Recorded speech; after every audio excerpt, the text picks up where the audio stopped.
Alright, so today we're going to talk about how to stay current with your instrument rating once you already have it in your hands, and what's the big difference between a high performance airplane and a complex airplane.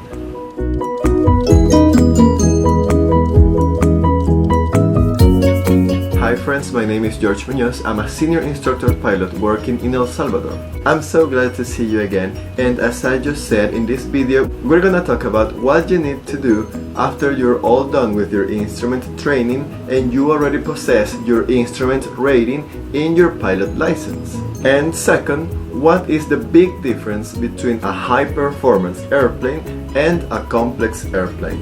I always try to explain everything that I'm talking about in a way so simple that everyone can comprehend it, even if you are not inside the aviation world. So please, even if you are just slightly interested into this topic, feel free to watch the whole video. And who knows, maybe you'll learn something out of it.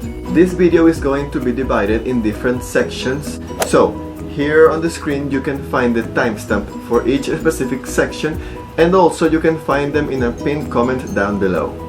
So if you're in a hurry or you just want to know about one specific thing about this video, please feel free to jump to the timestamp that you're interested in and go use your time in something more productive. But if you wanted to see the whole video, I appreciate it quite a lot. So let's begin. The first thing we're gonna talk about is, once you already have your instrument rating, how do you make sure to keep currency on that said rating? Well, first, let's remember that IFR stands for Instrument Flight Rules. And that basically means that you can practically fly an airplane without ever looking outside the cockpit. But we already discussed that in the first video of this channel. So if you want to know more about that topic, I'll leave the link of the video in the description. And if you want to act like a pilot in command under IFR weather, well, there is actually two ways you can do it. In the first one, first of all, you have to make sure that within the last 6 calendar months, you have intercepted and tracked courses with your navigation systems. That means it can be your VOR or your HSI or any other navigation system. Second, you must have performed holding procedures. And third, you must have flown at least 6 instrument approaches as minimum. Just in case you have any doubt, a calendar month means that it doesn't matter the date when you have successfully completed all these 3 requirements. It doesn't matter the date, just matter that, for example, you have completed all this in the month of September. It doesn't matter the date. It could be first, it could be the last day of September, but you did it in September. So counting September, you have 6 months where you are current to fly like a pilot in command. So in this example, after 6 months, you have until the last day of February to make sure you have completed these 3 requirements once more. So you stop being current March 1st. I also said that you must track courses with your navigation system. So if you remember the previous video, once again you can look it in the description down below, we talked about these highways that the airplane take to arrive to an airport. So these courses that you follow with your navigation system are the same highways that I mentioned before. These courses are also called radials. So here on forward we will keep calling them radials. So remember, the highway that an airplane takes to arrive to a destiny is called a radial. And you use the navigation systems that I mentioned before. I said the VOR and the HSI. I think those are today's most common navigation systems, so that's why I mentioned them. First, VOR stands for Very High Frequency Omnidirectional Range. That's the whole name of this little instrument that we have on our airplane. So we don't want to say all that, so we call it VOR. And the second one is the Horizontal Situational Indicator. Both of them function practically the same, but the HSI is a lot more precise than the VOR. We will talk a lot more in depth about those navigation systems in the following videos. Right now, I just want you to get the general idea of what they are. So right now we can say that the VOR as well as the HSI works for the same purpose. They help us to intercept and track these radials or the highways. We're gonna talk about the VOR right now because it's almost as the same as talking as the HSI for this context. So look at this pencil. In the VOR you will see something very similar to this. You will see a little vertical line in the middle of your instrument. And if you set your instrument to find a specific radial, this vertical line will deflect to one side or the other. It will deflect to the side that this radial that we are searching is. So for me, this one is my right side. If the line is deflected to that side, that means that the radial I'm searching for is that side. So I must take the plane to my right side. And if the instrument indicates it is to the left, then I go to the left. And every time I'm getting closer and closer to the radial I'm searching for, this line will become less and less and less deflected until it is 100% vertical once again. And when this line of the VOR is totally vertical, we are following the radial, or our airplane is following the highway.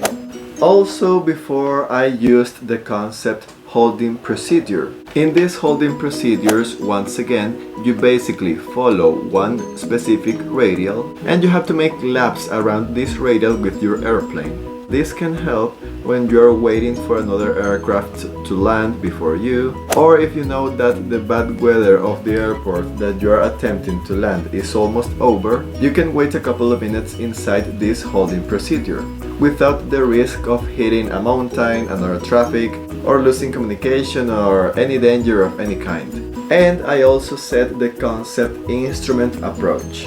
In very simple terms, this means that you landed the airplane while following one of these radials. So let's say for example that you were following the radial 300 or 300, and this radial is the one that leads you to the runway that you are attempting to land, and you successfully land the airplane following the radial 300. That means you have made an instrument approach.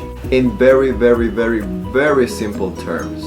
Once again, we'll talk about all of this in following videos. This is just the beginning of this series of videos, so you can have a better idea of what we are referring to and what we are heading to. Also, for this instruments approach, you have a whole deal, like a whole set of charts. Charts you have to follow instructions in order to land the airplane. Because of course, you cannot just enter the airport traffic and try to land. But yeah, this whole instrument charts deal we're going to see very far ahead. Right now, you are just getting the general idea of what these concepts are. But yeah, if you have completed all those three things, the holding procedures, the instruments approaches, and intercepted and tracking radials, when you have done all those things within the last 6 months, you are good to go. And you can do all these things that we just said either on a real airplane or in the... But if you don't want to do everything that we just have said, then to act like a pilot in command under IFR weather, you have the second option, where you have to pass an instrument proficiency check, which basically is a practical test where you have to complete several tasks instrument related to prove that you are able to fly under IFR conditions. During this practical test, you'll probably be asked to complete the same things that you would have done with the first option, but everything within just one flight. That's why it is a test. So this second option will be much more demanding in the short term, but it will also have an immediate result. Either you pass or you don't. So that does it about this first part of the video. And the second thing that I wanted to talk about was the big difference between a complex airplane and a high performance airplane. two concepts that can sometimes be easily mistaken with each other. But once you know the difference, it is pretty easy to tell them apart. On one hand, the complex airplane is the one that has a combination of a retractable landing gear, flaps, and a controllable pitch propeller. You know, a retractable landing gear is the one that when you are on land, it is outside the airplane, actually touching the ground.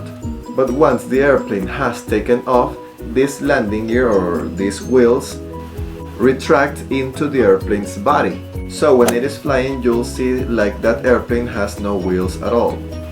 A controllable pitch propeller means that the propeller that it is on the airplane is actually movable from the cabin. I mean, you'll see that the propeller blades are able to do this. They change angles.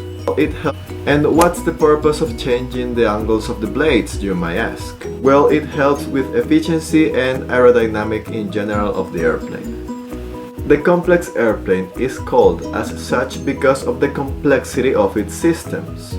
Because it should be more complicated than just flying the same airplane that you have been flying since your first hours of your private pilot training. But a complex airplane is not called like that because of the raw power itself, but for the complexity of the systems. And on the other hand, we have the high-performance airplane. This one is the one that has an engine with more than 200 horsepower. It's as simple as that.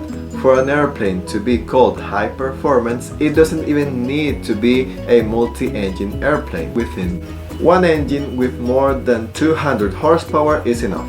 An airplane is called high performance because of the power inside the engine, but not because it has a lot of complicated systems. But it is also worth mentioning that an airplane could very well be complex and high performance at the same time. So that's the end of today's video. And by the way, if you didn't know, as I am talking right now here on this platform about IFR content, I have also written a book about the essential knowledge for a private pilot. You can find it on Amazon Kindle in the link in the description down below.